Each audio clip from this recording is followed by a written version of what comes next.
시장을 이겨라 오늘 주제입니다. 미중 협상에 대한 이야기들이 오락가락 가운데 어제는 또 이제 진전에 대한 기대감 얘기가 나왔습니다. 시장의 상승폭을 좀 키울 수 있는 재료가 될는지 전반적인 전략 점검하겠습니다. NH투자증권 투자전략부 조연주 연구위원 오셨어요. 어서 오세요. 안녕하세요.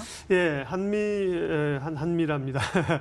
미중 얘기하기 전에 브렉시트 얘기부터 좀 하면요. 브렉시트도 이달 말에 결국은 이제 순조로운 브렉시트가 안 돼서요. 이연되는 분위기인데, 예, 주목할 변수나 시장에 미치는 영향은 어떻게 해석하세요? 네, 일단은 노딜에 대한 우려가 가장 큰데요. 네. 지금 상황에서는 1월 30일까지 거의 노딜 브렉시트 가능성은 좀 없어졌다라는 점에서 봤을 때는 오히려 지금 상황은 좀 긍정적이다라고 평가를 할 수가 있을 것 같거든요.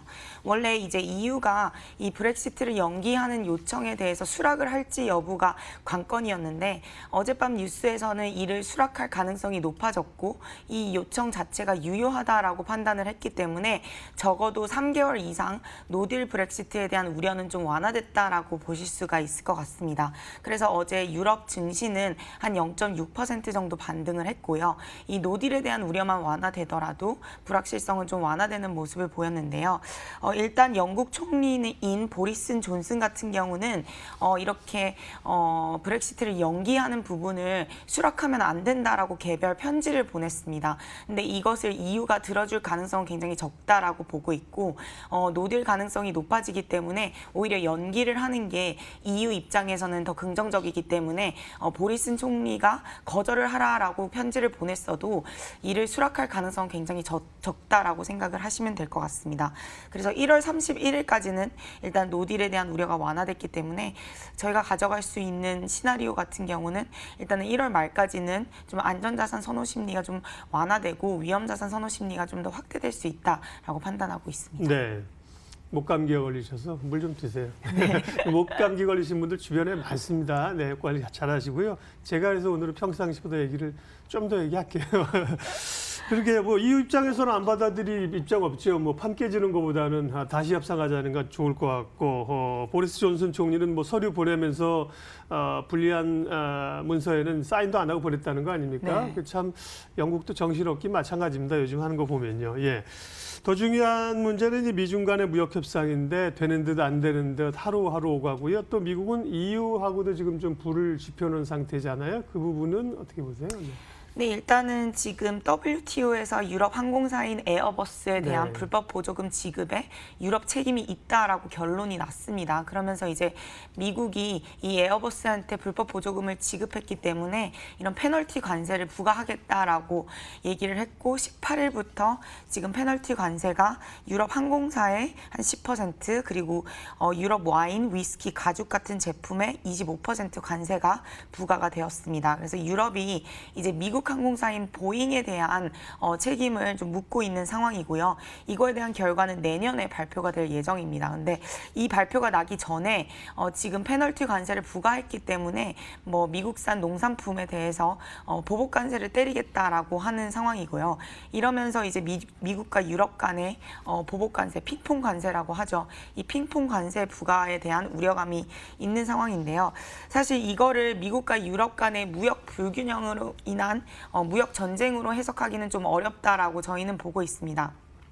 일단 무역 불균형을 해결하기 위해서는 자동차 관세라든가 아니면은 철강이라든가 알루미늄 이쪽에 대한 관세 부과가 좀 더 커져야 되는데 아직 이 부분은 철강 알루미늄 관세 부과가 되었지만 그 이후 자동차에 대한 관세 부과는 지금 잠정 보류 상태인 상황이라서 저희가 생각했을 때 지금 에어버스랑 보잉 간의 싸움, 이 항공사에 대한 보조금 싸움은 약간 네. 15년 동안 지속됐던 그런 이슈이지 무역 분쟁에 따른 무역 불균형에 따른 무역 전쟁이다 확산시켜서 생각하기는 좀 이르다라고 네. 판단하고 있습니다. 미중 간의 무역 협상 관련해서 트럼프 대통령은 또 1차 협상이 잘 되면 2차는 쉽게 간다 또 이런 얘기를 해서 뭐가 속내가 뭔지 참 알기 어렵고요. 국내 시장으로 좀 돌아와서요. 우리 지수는 밀리지 않고 조금씩 올라가는 상황이고 2080 왔고 원화가 하락하는, 그러니까 원화 강세죠. 예, 1170원대 들어온 것도 좋은 거죠. 이제 워낙 강세로 가는 거니까요. 너무 약세로 안 가고. 근데 외국인 수급이 좀처럼 안 움직이네요.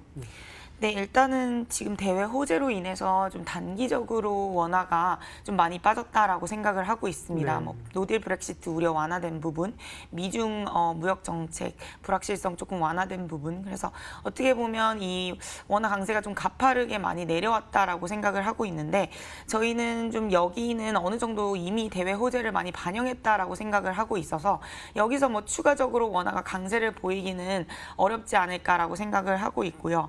결국에는 추가적으로 원화가 여기서 더 강세를 보이려면 한국 수출 경기가 좀 개선되는 조짐이 보여야 되는데 일단은 10월은 굉장히 안 좋을 수밖에 없고요.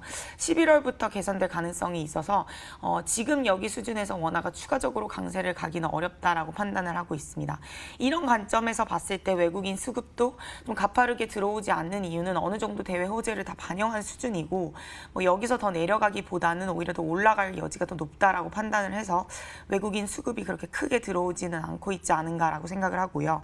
또 한 가지는 최근에 외국인들이 이런 패시브 자금 유출이나 유입 이런 부분이 이제 원달러 환율에 영향을 많이 받는데 이 패시브 자금보다는 오히려 이 업종별로 선별적 매도를 많이 하고 있습니다. 그래서 차익 실현 욕구가 좀 더 높다라고 보시면 될 것 같고요.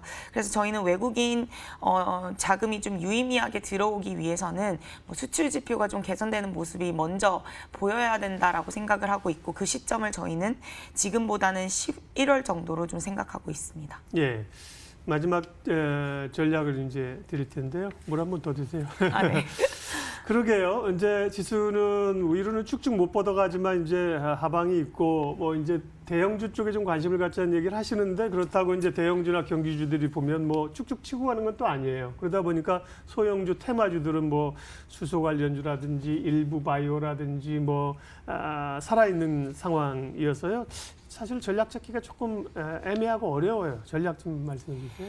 네, 일단은 저희가 지금 상단을 코스피 2100포인트 선으로 계속 말씀을 네. 드리고 있거든요. 결국에는 남아있는 룸이 그렇게 크지 않다라는 말씀을 드리고 있고요.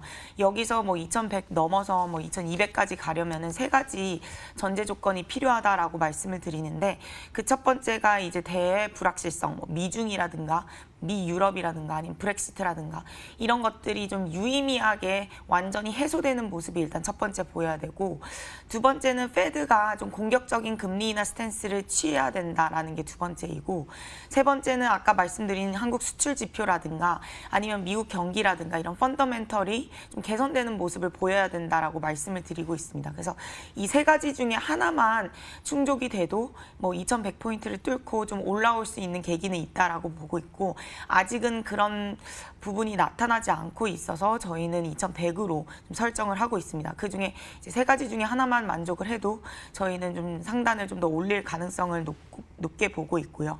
그렇다면 전략적으로 봤을 때는 만약에 이 세 가지 조건이 충족되지 않는다라고 봤을 때는 여전히 실적이 좀 좋아지는 업종별로 종목 장세가 나타날 것 같고요. 그렇게 본다면은 이제 저희가 가지고 있는 업종은 기계라든가 미디어, 소프트웨어, 증권, 건강관리 이 업종 같은 경우는 1개월간 영업이익 추정치가 계속해서 올라오고 있는 업종이기 때문에 예. 뭐 실적적인 측면에서 좀 긍정적으로 보고 있고 만약에 이제 세 가지 조건이 하나라도 충족이 된다라고 본다면 뭐 건설이라든가 화학이라든가 철강이라든가 좀 눌려있는 경기 민감재들이 좀 올라올 수 있는 계기는 있다. 이렇게 좀 판단하고 있습니다. 시장을 이겨라 NH투자증권 조현주 연구위원 함께했습니다. 수고하셨습니다. 네.